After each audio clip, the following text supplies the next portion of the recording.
নাই। আবী হুরায়রা রাদিয়াল্লাহু তাআলা আনহু কেন বললেন সায়াকুনু ফি উম্মতি রিজালুন ইউদউনা ইলা আকওয়ালি আহবারিহিম ওয়া রুহবানিহিম ওয়া ইয়ামালুনা বিহা ওয়া ইয়াহসুদুনা আল মুসলিমিনা আলা আত-তামিন ওয়া খালফাল ইমাম আলা ইন্নাহুম ইয়াহুদু হাযিহিল উম্মতি সালাসা মাররাতিন। সহিহ ইবনে সাক্কানের 150 নম্বর পৃষ্ঠায় কেন তিনি বললেন? নবী বলছেন একদল লোকদের আবির্ভাব ঘটবে আমার উম্মতের মধ্যে। তারা কি করবে? তারা ওয়ায়দাউনা ইলা আকওয়ালি আহবারিহিম ওয়া রুহবানিহিম, আহবার এবং রহবারদের দিকে ডাকবে। অমুক পীর সাহেবের দরবারে যাই, অমুক হুজুর কিবলার দ্বারে যাই, হুজুরদের দিকে ডাকবে, পীর সাহেবের দিকে ডাকবে, মাজারে ডাকবে, দরবার শরীফে ডাকবে। কিন্তু এ কথা বলবে না চলো বুখারী শরীফটা খুলে দেখি কি আছে, তা বলবে না। এই আলেমদের দিকে ডাকবে, ওয়া আমালুনা বিহা, এবং তারা সেই অনুযায়ী আমলও করবে, হুজুর যা কয় তাই। আর ওয়া ইয়াহসুদুনাল মুসলিমিন, মুসলমানদের সাথে হিংসা পোষণ করবে। কিনিয়া আলা তামিন ওয়া খালফাল ইমাম, তারা কেন জোরে আমিন বলে আর ইমামের পিছনে কেন সূরা ফাতিহা পড়ে, এই জন্য তাদের সাথে হিংসা পোষণ করবে। আলা ইন্নাহুম ইয়াহুদু হাযিহিল উম্মতি সালাসা মাররাতিন, আল্লাহ নবী তিনবার বলছে যারা আমিন বলাকে ঘৃণা করবে, ইমামের পিছনে সূরা ফাতিহা পড়াকে ঘৃণা পোষণ করবে, হিংসা পোষণ করবে, তারা আমার উম্মতের মধ্যে ইহুদি ইহুদি ইহুদি। দলিলটা নেন সহিহ ইবনে সাক্কান 150 নম্বর পৃষ্ঠা। রাবি হলো আবী হুরায়রা রাদিয়াল্লাহু তাআলা আনহু। এই জন্য আবী হুরায়রা রাদিয়াল্লাহু তাআলা বলছে যে তিনি ফকি নন। আবী হুরায়রা রাদিয়াল্লাহু তাআলা আনহু বলে ফকি না। সবচেয়ে বেশি হাদিস বর্ণনা করছেন কে? আর সে বলে ফকি না। সে ফকি হইতো যদি তাদের মাযহাবের ভিত্তিতে কথা বলতো, আমাকেও ভালো বলতো। এখন ওয়াজ দুই প্রকার আছে। এক প্রকার ওয়াজ হলো গোলাল মার্কা ওয়াজ, যাতে সবাই খুশি হয়, কেউ রাগ হবে না, সব জায়গায় খাটে। গোলালু ভাজিতেও আছে, ঝোলেও আছে, মাছেও আছে, ভর্তাও আছে, গোশে আছে, সব জায়গায় চলে। এই সব জায়গায় চলনে এক প্রকার বক্তা আছে, সব জায়গায় যে জায়গায় যেরকম ভাও। তো এইরকম বক্তা, এই বক্তা যদি রাসূল হইতেন তাহলে মক্কা ছাইরা মদিনায় পালাইয়া যাওয়া লাগতো না।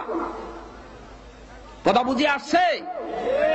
নবী হকের উপরে ছিলেন, মার খেয়েছেন, নির্যাতিত হয়েছেন, নিষ্কাশিত হয়েছেন, সাহাবায়ে কেরামগণ নির্যাতিত হয়েছে। নবী এলাকা ছেড়ে মদিনায় পালায়ন করেছে এই হক প্রচারের জন্য। তাহলে এত ভালো মানুষ তার মক্কা ছেড়ে মদিনায় যেতে হলো কেন? তার সাথে কোনো জমাজমি নিয়ে মোকদ্দমা ছিল না, মহিলা সংক্রান্ত কোনো ব্যাপার ছিল না, কারো খাদ্যে ভাগ বসায় নাই। ব্যাপার একটাই যে বাপ দাদার যুগ হইতে কইরে আসছি একটা, আরে নতুন একটা মশলা হয়েছে। বাংলার মাটি তো ব্যাপারটা এখানে গড়াইছে গিয়া, যুগ যুগ ধরে আমরা একটা আমল করে আসছি। এখন এরা আবার মাঝখান দিয়ে ফাল মারতেছে, এইটা করা যাবে না, এইটা করা যাবে না, এইটা করা যাবে না, এই করা যাবে, এই করা যাবে, এই নতুন নতুন মশলা বের করছে। মুহাম্মদুর রাসূলুল্লাহ সাল্লাল্লাহু আলাইহি ওয়াসাল্লাম নির্যাতিত হয়েছেন, নতুন নতুন মশলা বলছে এই জন্য। আর আজও কোন মুসলমান ব্যক্তি হাদিস কোরআনের সঠিক মশলা বলতে গেলেই তাদের কাছে নতুন মনে হবেই, কোনো সন্দেহের কারণ নাই। একটা গল্প বলি।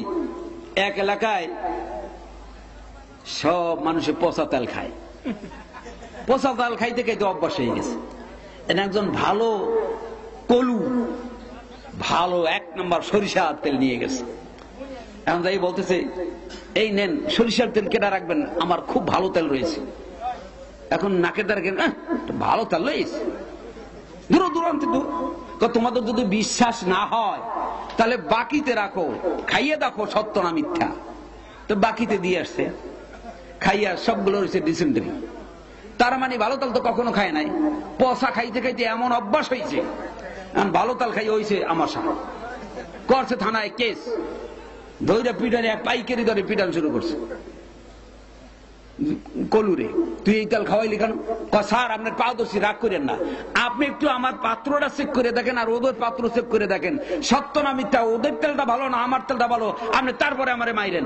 পাত্র চেক করে দেখে সত্যি ওদের সব পটের মধ্যে, বোতলের মধ্যে পচা তেল, আর কলুর তেলটা ঠিক। তখন কলু মুক্তি পেল।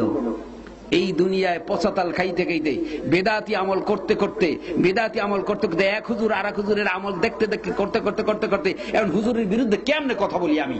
আমার পীরানি পীর দস্তগীর গাউসুস সাকালাইন মেসবাউল আরেফিন কুতকুতে রব্বানি মাহবুবে সোবাহানি গালে থাবরানি পাশায় সোবরানি কিলিয়ানি গুতানি ফেসানি মোরানি খাগড়াপুরি দরগাপুরি ডাইলপুরি এনায়তপুরি রংপুরি ফিরুসুরি জামালপুরি কত পুরি হয়ে গেছে।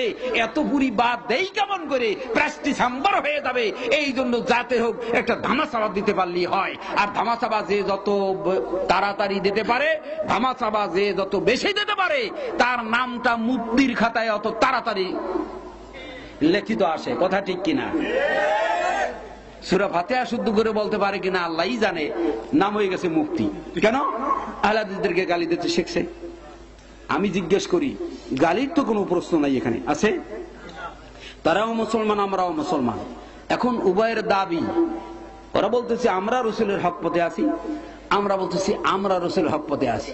তারা রসুলের হক পথ দাবি করতেছে একজন ইমামের তরিকাকে ধারণ করে, ইমামের নীতি অনুযায়ী বলতেছে এটা ঠিক।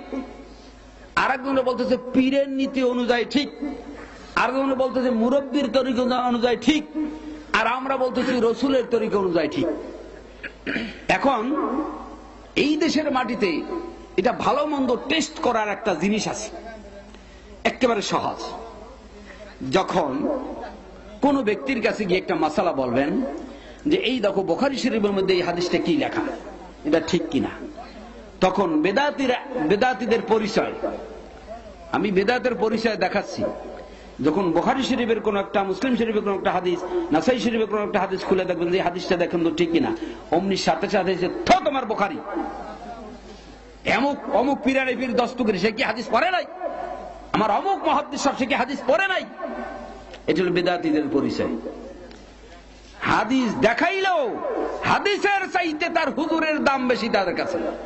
এই জন্য বলে ব্যাককেলের মতো কথা বলে যে কোন সাধারণ লোকদের জন্য হাদিস পড়া জায়েজ নাই, সাধারণ লোকদের জন্য অন্ধ তাকলিদ করা ছাড়া উপায় নাই।